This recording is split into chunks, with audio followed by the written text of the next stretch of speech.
আজ শোনাবো এই ছবির গল্পই। স্ক্রিনে এই মুহূর্তে যে ছবিটি আপনারা দেখছেন সেই ছবির গল্প নিয়েই আজকের এই ভিডিও। সত্যজিতের হৃৎপিণ্ডে সমস্যা, বাইপাস করে এসেছেন কিছুদিন আগে যুক্তরাষ্ট্রের হিউস্টন থেকে। ডাক্তারদের কঠোর মানা, শুটিং নিষিদ্ধ, লেগে আছেন সন্দেশের কাজে। সন্দীপ রায় তখন পুরোদস্তুর পরিচালক, ছবি করছেন। দূরদর্শনে সত্যজিৎ রায় প্রেজেন্টস চলছে। সালটা 1988। বছর শুরু হওয়ার কিছুদিন পর সন্দীপ রায়ের মাধ্যমে সত্যজিৎদের কাছে একটা প্রস্তাব এলো। ক্ল্যারিয়ন গ্রুপ সত্যজিৎ আর বিজয়া রায়কে নিয়ে একটা চায়ের বিজ্ঞাপন করাতে চান এবং সেজন্য তারা অবিশ্বাস্য একটা অঙ্ক উপহার দিতে আগ্রহী। বিজয়া রায় তো শুনেই এক বাক্যে রাজি। সন্দীপের ঘরে বসেই কথা হচ্ছিল। এবার সত্যজিৎকে রাজি করানোর পালা। তাকে জানানোর পর তিনি বিস্ময় বিহল। বললেন, সে কি, এ যে অপ্রত্যাশিত প্রস্তাব! কোনোদিন ভাবিনি বিজ্ঞাপনের মডেল হিসাবে আমাদের প্রয়োজন হবে। বিজয় হেসে বললেন, জানো, বেশ ভালো টাকা দেবে। তুমি তো টাকার কথা ভাবোই না, এবার না করো না লক্ষ্মীটি। তুমি রাজি? জিজ্ঞাসা করলেন সত্যজিৎ। রাজি না হওয়ার তো কারণ দেখি না। বাবুকে জিজ্ঞাসা করেছো? ও কি বলে? ওর ঘরে বসেই তো কথাবার্তা হচ্ছিল, মনে হলো কোনো আপত্তি নেই। তাছাড়া আমাদের জানাশোনার মধ্যে অনেকেই তো বিজ্ঞাপনে মুখ দেখায়, এতে দোষের কি আছে? তুমি খালি টাকার দিকটাই দেখছো তো? বললেন সত্যজিৎ। 100 বার। এ বাড়িতে একজনকে অন্তত টাকার চিন্তা তো করতেই হবে। তোমার মতো ভোলা জগন্নাথ হয়ে বসে থাকলে তো আর হবে না। হেসে ফেললেন সত্যজিৎ। টাকাটা খুব জরুরি হয়ে পড়েছে, তাই না? বিজয়া চুপ। সত্যজিৎ অবশেষে সম্মতি দিলেন, বললেন, ঠিক আছে, এতদিন ক্যামেরার পিছনে দাঁড়িয়েছিলাম, এবার না হয় সামনে দাঁড়াবো।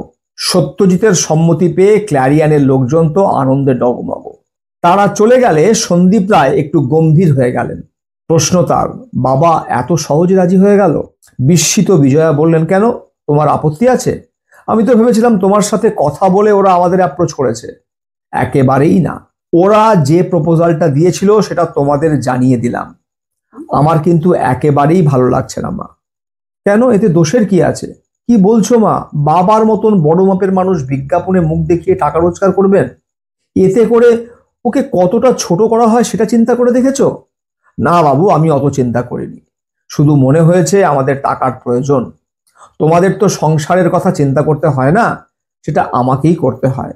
তোমার বাবা কতদিন থেকে বসে আছেন সেটা ভেবে দেখেছো? ওর বাবার উপর ডকুমেন্টারি করে সামান্য কিছু পেয়েছেন। শুধু বই বিক্রির টাকার উপরে নির্ভর করে আমাদের সংসার চলে। টাকা নিয়ে যে কত চিন্তা আমাকে করতে হয় তা তোমরা জানো না। এই কাজটা করলে সে চিন্তা থেকে বেশ কিছুদিন মুক্তি পাবো, এই কথা ভেবেই তোমার বাবাকে রাজি করিয়েছি। এখন তোমার কথা শুনে বাবা না বেঁকে বসেন। বিজয়ার মন খারাপ, সন্দীপের মুখ গোমরা। রাতে পারিবারিক বন্ধু নির্মাল্য আচার্য এলেন, তিনিও বিপক্ষে। প্রচুর আলোচনা ও তর্ক বিতর্কের পর বিজ্ঞাপনটা করার কথাই ঠিক হলো। ক্ল্যারিয়নের লোকেরা এসে তাদের জিজ্ঞাসা করলো কোথায় যেতে চান তারা এই বিজ্ঞাপনের জন্য ছবি তুলতে। সত্যজিৎ দেরি করেননি, বললেন, কাঠমান্ডু। এবার অবাক হওয়ার পালা তাদের। তারা বলেই ফেললেন, আমরা তো ভেবেছি বিদেশে যেখানে যেতে চান, ইউরোপ হলে সেটাও আমরা রাজি, আর আপনি যেতে চাইলেন কাঠমান্ডু। ঘটনা হলো, সত্যজিতের প্রিয়তম বিনোদন স্লট মেশিন আছে কাঠমান্ডুর ক্যাসিনোয়। তাই সেই মেশিন সন্দর্শনের জন্যই এই আকুলতা। সন্দীপ রায় তখন কিশোর কুমারের উপরে তথ্যচিত্র বানাচ্ছেন। তিনি চলে গেলেন মুম্বাই। বিজয়া দ্বিধান্বিত, ঠিক করছেন কি? এরপর দ্বিধাদ্বন্দ্বের ভেলায় ভেসে তারা কাঠমান্ডু বিমানবন্দরে নামলেন। সত্যজিৎ, বিজয়া, ললিতা ও নিমাই ঘোষ। পরের জন মানে নিমাই ঘোষ পারিবারিক চিত্রগ্রাহক বলা যায়, ছবি তুলতেই যাওয়া। ললিতা তখনও সন্দীপের প্রেমিকা। রায়েরা সেদিক থেকে কিছুটা উদারী ছিলেন। উঠলেন তারা হোটেল ওবেরয়তে। ছবি টবি তোলা শেষ। হাতে চায়ের পেয়ালা নিয়ে নানান ভঙ্গিতে ছবি তুললেন দুজনেই। তারই একটা ছবি আজ আপনাদের সামনে। পরদিন সন্দীপ সরাসরি কাঠমান্ডু নামলেন। এটা সেটা কথার পাশাপাশি বিজ্ঞাপনের কথাও চলে এলো। সন্দীপ প্রশ্ন করলেন, বিজ্ঞাপনের কাজ কত দূর? বিজয়া জানালেন, সব কাজ শেষ। জেনে তার মুখ আবারও গুরুগম্ভীর। এবার অদ্ভুত একটা কাণ্ড করে বসলেন সত্যজিৎ। বললেন, বাবুর যখন এত আপত্তি ওদের না করে দাও। বিজয়া তো হাঁ, সে কি এত দূর এগিয়ে এখন কি আর না বলা চলে? খুব চলে। তোমার কথায় রাজি হয়ে খুব ভুল করেছি। বাবুর যে এতটা আপত্তি আমি বুঝতে পারিনি। কোনোদিন টাকা নিয়ে মাথা ঘামায়নি, আর এখন টাকার জন্য বিজ্ঞাপনে মুখ দেখাবো? না না, এ ভারী লজ্জার কথা। তুমি ওদের আজই জানিয়ে দাও, কাঠমান্ডু যাওয়া আসা থাকার খরচপাতি আমি বহন করব, ওদের কিচ্ছু দিতে হবে না। বাইপাসের পরেও সত্যজিতের একাধিকবার লেফট ভেন্ট্রিকেল ফেলিওর হয়। তার কথা ভেবে বিজয়া আর কথা বাড়ালেন না। ক্ল্যারিয়নের কর্মকর্তারা তো আকাশ থেকে পড়ল, বিজয়া নিজেকেই দায়ী করলেন।